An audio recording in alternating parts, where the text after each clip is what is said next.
The people at Ford gave their all. And it was a beautiful, beautiful thing to see.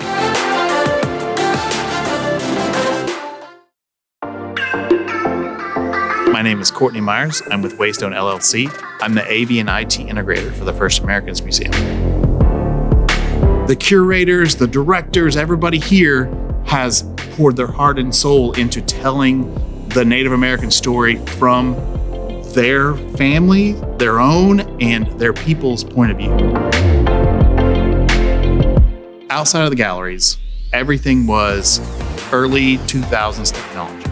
So I was brought in to bring it up to date. I needed a project partner that had the expertise to pull off the technology that we needed at the time. And Ford gave us that in spades. I have used Ford on multiple projects and have always had a great experience with them. And so when it came to doing this, I instantly thought of Ford because I knew that they would get the job done.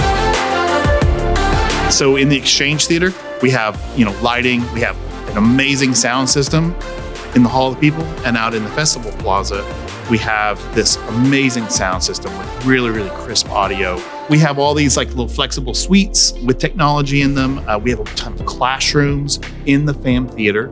We have a full theater. It's a small, basically off-Broadway theater. So the community can come in, do dances, recitals, show movies, showcase whatever they want. This really is a museum to be used by everybody. The people at Ford gave their all. And it was a beautiful, beautiful thing to see.